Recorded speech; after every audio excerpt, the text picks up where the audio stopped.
Porque Jesus parou por 2 cegos, mas ignorou uma multidão. Muita gente estava ao redor de Jesus, mas apenas 2 cegos conseguiram parar o mestre. O que eles fizeram de diferente? Nós estamos no livro de Mateus, concluindo o capítulo 20. Lucas e Marcos trazem apenas um cego, e Mateus, que estava lá, traz 2 cegos. Marcos, amigo de Pedro, escreveu o livro do Evangelho de Marcos, naturalmente pelos contos de Pedro que andou com Jesus. Lucas, amigo de Paulo, naturalmente escreveu o livro do Evangelho de Lucas pelas informações colhidas junto a Paulo e outros mais. Provavelmente Lucas e Marcos focaram só em Bartimeu, porque provavelmente Bartimeu era um cego de destaque naquela localidade. Jesus estava saindo de Jericó, acompanhado por uma multidão. No meio da agitação, 2 cegos começaram a clamar: Senhor, filho de Davi, tem misericórdia de nós. A multidão tentou calá-los, mas em vez de desistirem, eles gritaram ainda mais alto. Você acha que aqueles cegos iriam perder esta grande oportunidade? Interessante, né? E eram cegos. Quanta fé! Para mim, isso é um grande exemplo de fé, porque fé realmente é crer naquilo que você não vê, mas sabe que existe. Eles não só não viam Jesus, como não viam absolutamente nada. Eram cegos. E Jesus fez algo incrível. Ele parou no meio daquele barulho, daquela agitação, daquele empurra-empurra. Jesus parou para ouvir os 2 cegos, os 2 homens que ninguém valorizava. Sabe, quando você passa pelas avenidas, principalmente do centro das grandes cidades, e ali pela calçada afora tem um monte de gente que você nem percebe, porque talvez de tanto passar ali, aquilo virou uma paisagem comum para você. Jesus faz diferente. Ele não só parou, como também deu atenção para ele, perguntou para eles: o que é que vocês querem que eu faça? Interessante, né? É lógico que Jesus sabia o que eles queriam. Óbvio, Jesus sabe tudo, Deus Pai sabe tudo, o Espírito Santo sabe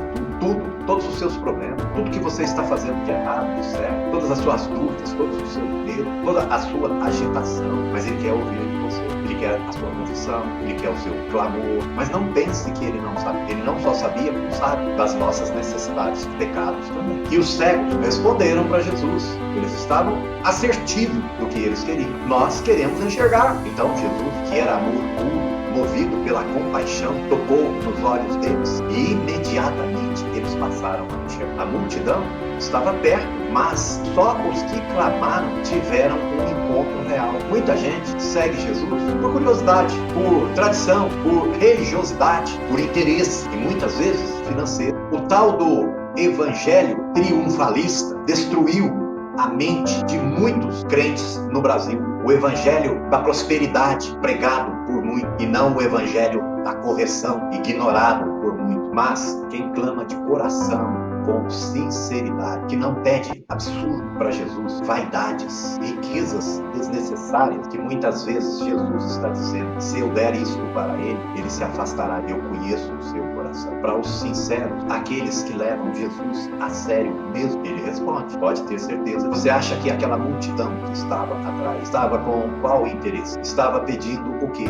Nós sabemos que a grande maioria queria o rei que ia derrubar Roma. Não o rei do céu, não o rei da vida eterna, não o rei que iria vencer a morte, não. Muitos ali abandonaram Jesus. E lá na praça, diante de Pilatos, gritaram: crucifica-o! Porque não estavam com o coração. E o mais interessante desta história do cego é que eles foram curados fisicamente, passaram a enxergar, mas também seguiram Jesus, não abandonaram Jesus no caminho após o milagre. Eu conheço, e você deve conhecer, famílias que se transformam espiritualmente por completo na hora da necessidade. Na hora, por exemplo, do filho que foi para a UTI por conta de um acidente, se transformam em verdadeiros cristãos. Oram, clamam, Jesus dá a bênção. A criança sai da UTI, sai do quarto, sai do hospital, e logo na saída do hospital, Jesus já é deixado para trás. Vamos fazer um grande churrasco, uma grande festa, tomada por muito álcool, muita música no mundo, muita festa, muita comemoração e sem nenhuma oração, porque afinal todos que estarão presentes são do mundo e vai pegar mal nós pararmos a festa para fazermos uma oração. Os cegos não. Os cegos fizeram diferente, seguiram Jesus. Eu vou te dar 5 passos para você encontrar um caminho de ter um encontro com Jesus que vai mudar a sua vida, assim como mudou a mim. Até os meus 42 anos de idade, eu conheci o mundo como poucas pessoas conheceram. Mas também, há 18 anos, eu conheci Jesus como poucas pessoas. A minha fé em Jesus é inabalável. Eu sou um crente em Jesus Cristo, ignorante. Eu creio em Jesus e ignoro todo o resto. Eu creio na palavra de Deus e ignoro todo o resto. Na minha vida, qualquer texto, qualquer informação, qualquer conversa que vier colocar dúvida, incerteza com relação à minha fé, eu excluo imediatamente. Ainda que eu tenha que perder um amigo, porque o meu melhor amigo é Jesus. Reconheça quem Jesus é. Esse é o primeiro passo. Os cegos o reconheceram. Tanto é que gritaram: Jesus, filho de Davi, que é um título messiânico. Jesus é da linhagem de Davi. A promessa do Messias no Antigo Testamento é de que ele viria da linhagem de Davi. E isso significa que eles criam que Jesus era o Messias, o tão prometido Salvador. Reconhecer quem ele é buscar um relacionamento, porque ele é uma pessoa viva. Ele não é e não pode ser representado por uma imagem. Você tem que conversar com ele, porque ele está vivo. Ele saiu daquela cruz. Ele não está naquela cruz. O segundo passo: não se calem diante das barreiras. Existia uma multidão. Imagine o barulho daquilo.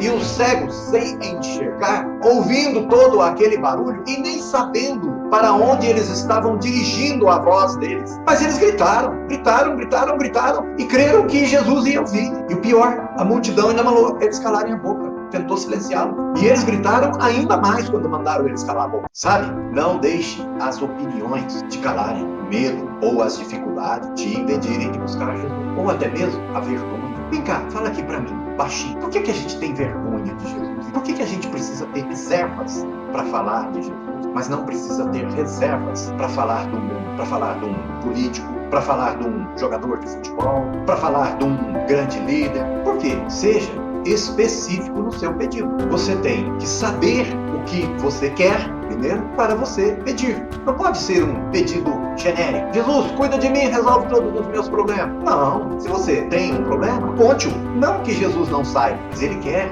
ouvir de você o seu clamor, a confissão do seu pecado, o seu compromisso de que vai deixar esse pecado. Ele perguntou para o cego: o que vocês querem? E ele está perguntando para você: o que você quer? Ah, Jesus, o que eu quero é continuar no pecado e ser abençoado pelo Senhor. Não existe isso, meu caro, ou minha cara. Não existe. Ah, Jesus, eu tenho um relacionamento com ela, ou eu tenho um relacionamento com ele totalmente fora dos seus princípios. Abençoa-nos. Não, meu caro, não tem isso no mundo de Cristo. Não tem isso, minha querida, no mundo de Cristo. Ele sabia que eles eram cegos. Ele sabe de todas as minhas dificuldades, de todos os meus erros. Ele sabe de todas as suas dificuldades, de todos os seus erros. Ele sabe quando nós pecamos, mas ele quer ouvir a nossa confissão, o nosso clamor, o nosso pedido de misericórdia. Assim como ele quis que aqueles cegos expressassem sua fé com clareza, ele quer que nós também expressemos nossa fé com clareza. Quando você orar, diga a Deus exatamente o seu problema e peça a Ele ajuda. Quando eu falo de orar, não é para você orar 50 Pai Nosso. Jesus não quer isso, não precisa disso. Ele quer que você converse com Ele. Que quando também você for orar um Pai Nosso, você reflita no que você está falando e não fique com uma ladainha, porque essa ladainha não é do agrado dele. Ele quer relacionamento. O passo 4 é: permaneça com Jesus depois do milagre. Você pede, Jesus faz, e você vira as costas para ele e vai embora. Isso está errado. Os cegos foram curados e seguiram Jesus. Eu fui curado e estou com ele até hoje, firme e forte, ignorando todo o resto. Muita gente, distante inclusive de Jesus, se aproxima de Jesus no momento da doença grave, do filho, da filha, ora como nunca, reconhece-o como o Criador de todas as coisas, abandona todos os rituais, todos os dogmas e fica só com ele, firme com ele. A cura vem. Oh, glória! Maravilha! E na primeira oportunidade, coloca Jesus na gaveta e acabou. E vamos para a próxima. O senhor fica aí. Quando eu precisar de novo, eu volto. E segue em frente. Igual os leprosos que foram curados e um só voltou. O resto, fui! Não basta apenas buscar a Deus para resolver um problema. O verdadeiro encontro com Jesus nos leva a caminhar com Ele todos os dias. Você deseja mesmo um encontro real com Jesus? está certo disso? Ou está em cima do muro, olhando para o pecado e olhando para Jesus? E é interessante, né? Eu já passei por isso. Eu sentia que Jesus ia fazer uma grande transformação, né? Eu tinha certeza, mas eu ficava em cima do muro, olhando para o pecado, falando, mas eu não quero perder o pecado. Jesus, não tem um caminho que a gente possa ser com o pecado? Eu já senti isso, e talvez você esteja sentindo hoje, como eu já ouvi, eu quero abandonar o pecado, assim como eu, você vai ter que escutar, assim como eu, vai sair sangue, vai doer, porque a gente acaba impregnando o nosso corpo, a nossa alma, de coisas que não era para impregnar.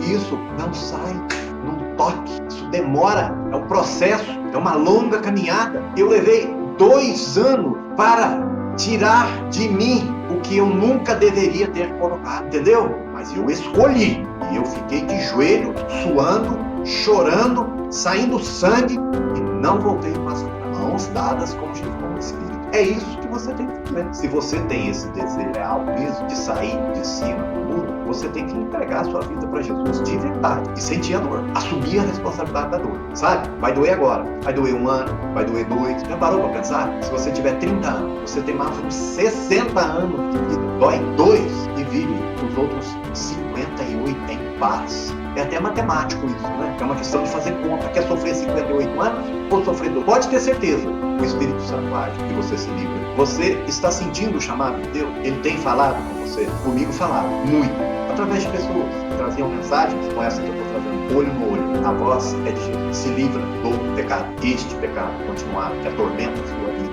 que atormenta a sua cabeça, que tira as suas noites. Isso quando não tira mais. Tira a sua empresa, tira seu dinheiro, tira a sua aposentadoria, tira a sua família, tira tudo. Tira seu nome, tira sua moral, tira tudo. Se você está ouvindo, é hoje o dia de você se render a ele. Sabe que tem muita gente aí fora? Você poderia compartilhar, jogar essa conversa para frente para ajudar essas pessoas. Gente perdida nesse mundo, sem saber o que fazer para se livrar de onde se meteu. Até quer e tem consciência de que precisa se livrar, mas não tem força. E não vai ter mesmo, não. Porque para enfrentar isso, só compartilhe. Salve este vídeo para você ouvir 10 vezes, 20 vezes, para você impregnar a sua mente, o seu cérebro e o seu coração dessa certeza. Assim, o seu cérebro vai te ajudar, porque você vai estar também passando uma mensagem para ele do certo, do que tem que ser feito. E além do mais, você vai ocupar todo e qualquer espaço vazio que tens na mente para não deixar o mal permanecer agir. Coloque aí nos seus favoritos para você